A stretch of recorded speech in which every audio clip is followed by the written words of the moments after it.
Всем привет, друзья! На данном моторе у нас появилась проблема небольшая. Где-то начало завывать в моторе.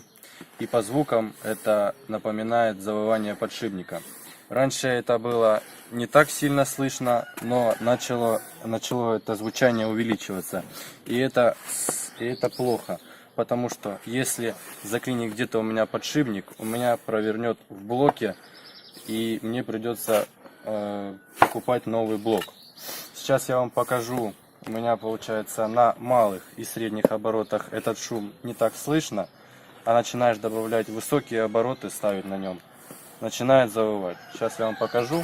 Не смотрите на обороты, я его до этого прогрел, все хорошо.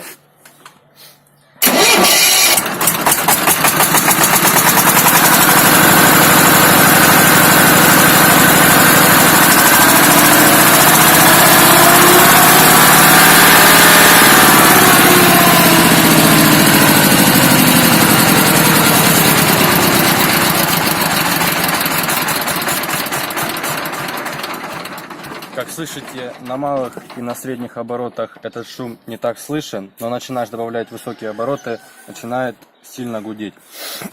Итак, как я делал дефектовку данного мотора? Берем деревянную сухую палку, но только чтобы, или железную прут, но только смотрите, чтобы на деревянной палке волокна были перпендикулярно все, чтобы если будет не вот так вот, а вот так вот, звук будет приглушаться, и мокрая тоже приглушает звук. Итак, заводим ваш мотор, берем эту палку, на конце ставим руки как граммофон, прилаживаем ухо и прилаживаем вторую часть до частей всех вашего мотора. И где начинается самая большая шумность, там у вас идет разрушение. Итак, по дефектовке мы выяснили, что у нас наибольшая большая шумность вот этой вот части, вот где-то вот под вот этой вот крышкой. Там стоят 205 подшипник, по техничке посмотрел данного мотора. И сегодня мы с вами будем его разбирать, и вам будет интересно, ну и мне будет познавательно, потому что мы с вами данный мотор еще не разбирали. Ну что, давайте разбирать, и по действиям нашим будем смотреть, как оно все выглядит. Вот, ребят, где нужно снимать маховик при помощи ключа, он специально, вот, засовываете сюда болты, и тут нужно выкручивать, чтобы маховик выходил. Китайцы не нарезали вообще резьбу, приходится за ними все доделывать, вот. Берем мечик и режем резьбу, вот так вот, туда-сюда, чтобы в чугуне у нас не обломало мечик. Ну что, ребят, вот, подтягивал потихоньку и вот подстукивал посредине молотком. И как видите, вот у нас маховик уже снялся легко и без проблем. И еще, ребят, когда снимаете маховик, не забывайте попускать ремень генератора, чтобы вы его случайно при снятии маховика не порвали. Вот сейчас откручиваем натяжитель. Попускаем и сдергиваем ремень. Ну что, ребят, разобрали, и наша диагностика оказалась правильна. Вот этот подшипник, вот, протрем его, ну, протираем. И вот, смотрите, берем отверточкой, и что мы видим? Что у нас разваленный на подшипнике сепаратор. Китайская техника нас подводит. Ну ничего, будем менять, заменять, и будем пробовать, как оно покажет. Ну что, ребят. Это подшипник балансира, но так как у нас здесь разбитый сепаратор, если здесь разбитый, то и на второй стороне вон тоже стоит подшипник, то он тоже начинает разбиваться. И тоже там попробовали, сепаратор немного разбитый. Так что лучше поменять в паре, и оно будет работать веселее. Ну что, ребят, сняли крышку, и вот данный мотор в разборе. Но когда вы снимаете крышку, придерживайте вот этот вот вал, чтобы у вас не сбились точки. И сейчас мы будем вот этот противовес, будем сейчас снимать шестеренку и менять ее. Но я вам советую хотя бы одну точку вот совпасть, чтобы потом у вас не сбились точки. Сейчас будем снимать шестеренку и менять вот там вот внутри подшипник. Вот я уже открутил болтик. Сейчас будем снимать шестеренку. И еще, ребят, как снять вот эту вот шестерню? Вот есть резьба, тут китайцы все-таки нарезали. Вот просто вкручиваете болт, так же самое, как и снимали маховик. И он у вас тоже постепенно выдавливает шестереночку. Так. Что, ребят, вот еще один съемничек такой сделали, чтобы снять вот эту вот шестеренку. Вот тот же самый ключ, то что мы откручивали маховик, гайку. Вот ставили туда ключ, с болтом закрутили. Потом вот тут вот до конца дожали, что возможно, вот этими вот болтами. Потом начинаем вот этим вот болтом выкручивать сюда. Она начинает шестеренку выдавливать. И потихоньку сюда вот подстукиваем посередине еще молоточком, чтобы не ломало вот эти вот болты. И вот так вот потихоньку, как видите, вон уже половина шестеренки, конечно, если будет видно, потому что дождь, камера запотела, вон половину шестереночки уже почти сняли. Вот так вот. Так вот это выглядит. Вот так. Ну что, ребята, вот это балансир. И скажу, без этого съемника шестерни так туго сидят. Без съемника хрен их снимешь. Ну а сейчас в дальнейшем покажем, как мы снимаем эти подшипники и меняем. Потому что подшипники уже готовы. Прослушивалось оно давно. Так что запчасти потихонечку готовились к этому форс-мажору. Ну, что я могу сказать? От брака не застрахован никто. Любая техника, что китайская, что это, все зависит от прокладки, сидящей между рулем и сиденьем, как всегда. Технику нужно слушать, ее надо слышать. И вовремя делать ремонт. Ребята, что могу добавить к словам Ильи? Если оно, да, Илюх, ты подтверждаешь? Если оно шумит и амплитуда не меняется, да бог с ним. Да, это еще можно ездить. Главное, чтобы оно амплитуда не увеличивалась. И не увеличивались децибелы. Да. Почему мы залезли? Эти подшипнички были готовы. Это видео мы практически готовили, но не готовили такой дождь, да, который у нас он льет, видите. Чтобы и слушали мотоблок. Сезон уже практически под завершение. Основные сельхозработы уже закончились у нас. Так что и начал увеличиваться шум. Правильно, Илья? Да. Меняется тембр. А если меняется шум, меняется тембр. Да. Что надо делать? Надо ремонтировать. Тем более, ребята, еще раз покажу, как мы эксплуатируем технику. Видите, все чистенько, гладенько. И редко когда увидишь эту технику в разборе, ребята. Все хорошо, качественно, но думаю, что подшипники поставим советские. Ну, да. Илюх, вот они, твои подшипнички. Да. А ну покажи. Ребята, видите? USSR. USSR, да, вот. Да. И у нас 8 ГПЗ. 8 ГПЗ. Даже немножко ржавчинкой ударились. Соответственно, лежали. Ну, я думаю, они будут ходить лучше китайских. Конечно. Так что, ребята китайцы, вам привет от наших мастеров. Да. Ребята, скажу одно, любую технику, пока она не пройдет через ваши руки, пока вы ее не пересыпете, не переберете, ездить она не будет. Ездить она правильно не будет. Соответственно, ребята, вот это вот Илья показывал вам прием проверки с сухой палкой, да, по волокнам. Ребята, это всегда, вот это, если есть у кого стетоскоп, это вообще обалденно, такой медицинский.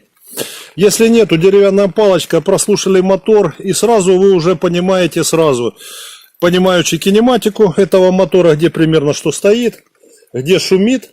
Соответственно, ребята, готовитесь, посмотрели, что там стоит, и тогда у вас будет удача, правильно, Илюх? Да. Все, ребята, дождь, погода, так что надо делать нам. Да. Что получится, потом покажем, если будет, конечно, не темно. Все, да, Илюх? Да. Погнали? Да. Давай. При сборке мотора еще смотрите, тут есть 5 контрольных точек. Вот первая. Вот вторая, Не, подожди, покажи вот это. 2-2. 2-2-2. 1-1. Свети, свети. 1-1-1. Вот 3-3-3. Стой, я сейчас вот. Вот. 3-3-3. Потом вот 0-0-0. Видно? И вот еще один 0-0-0. 5 контрольных точек. Да. Должны все совпасть. Если вы не совпадете хотя бы одну точку, попадете на бабки.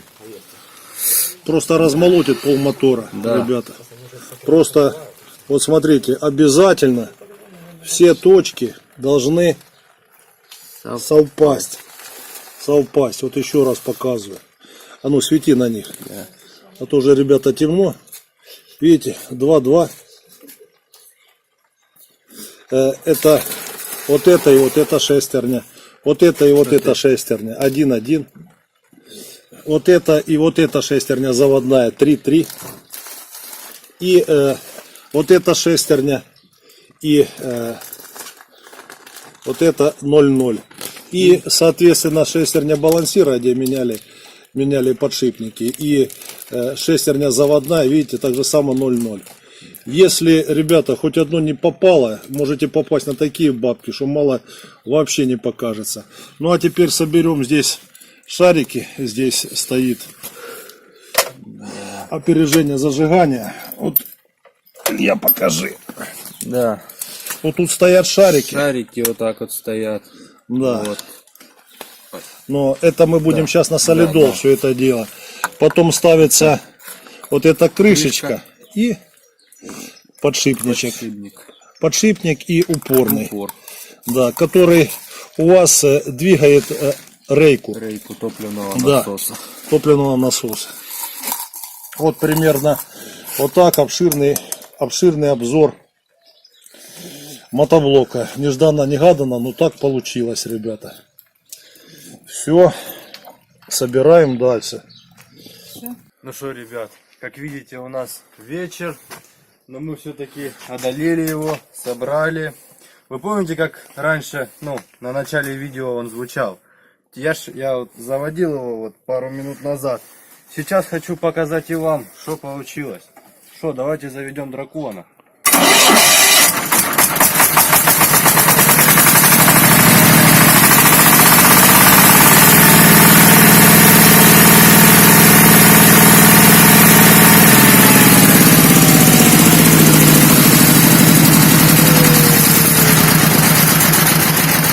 Что можешь констатировать, Илья?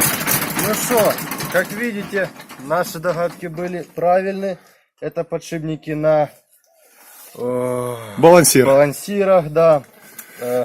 Вот, там был разбитый сепаратор. Эта догадка была правильна. Как видите, звучание вернулось на круги своя. Все работает тихо и мягко, как работало, как только его привезли. Рад? Да, конечно. А то уже...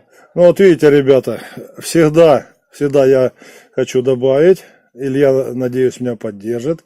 Ребята, всегда от поломок никто не застрахован. Я когда мы вот покупали Илье десятку, да, я вам скажу, через 4 месяца полетел подшипник 310 под маховиком. Ну ничего страшного, мы даже претензий не предъявляли, мы просто-напросто приехали, нам дали подшипник, Да. помнишь? Мы его просто поменяли и нормально ездили. Ну там, конечно, слабое место, без поломок, ребята, нигде ничего не бывает. Да. Да, и главное, что, ребята, когда что-то вы слышите, у вас поменялся звук, правильно? Что надо делать, Илья? Надо более диагностировать. Да. Вот если он не меняется ни в тональности, Да, то не работать, не мешайте технике работать, пускай работает. Да. Вот если звук увеличивается, то нужно уже смотреть, диагностировать, все везде прослушивать. И в каком месте у вас самый больший звук, там нужно и смотреть, что там. Причину. Да, смотреть, что там, разбирать и ремонтировать. Да. Ребята, в сегодняшнем видео открыли одну из методов диагностики. Это, ребята, прослушивание мотора. Да. Где шумит, надо слушать. Да. слушать. Правильно, Илья? Да. Если это шумит и не меняется, вот еще повторюсь, правильно Илья говорит, не мешайте технике работать, хай работает. Но вы посмотрите по кинематике, что там может быть. Соответственно, купите про запас и сделайте так, как мы сделали. Эти 205-е подшипники уже лежали, советских времен, 8-й ГПЗ, хорошие подшипнички. Мы их сразу смазали, все, very well. Да. Very well. Но мы полезли тогда, когда этот шум начал нарастать. Да. Но на тех убитом подшипнике мы отработали весенние полевые работы практически процентов на 80. Да. Ну и фиг с ними. Оно покрыло свое все. Да, оно все свое покрыло. Там был сломан один сепаратор. Ну, посчитали, что советские все-таки лучше подшипники. И если один гудел, то по-любому там второй, но у нас же нету стендов диагностировать подшипники, правильно? И как там, есть какие-то микротрещины, проще В паре уже поменять. в паре забили, поменяли, набили, все very well. Да. Все, ребята, так что видите, показываем не только как, но это стараемся больше показать, ребята, чтобы всякие поделки, всякие ноу-хау можно делать какие угодно, ребята, но здесь будет более направленность эксплуатация с минимальными затратами, то, что есть, чтобы вы максимально могли с той техники, что у вас есть, получить максимальный доход. Ибо в жизни что важно, когда дебет превышает кредит? Что вложил и что осталось в сухом остатке? Ну все, Илья, да? Да, берегите свою технику, следите за ней, и она у вас будет работать долго и счастливо. Ну а на этом все. Всем пока.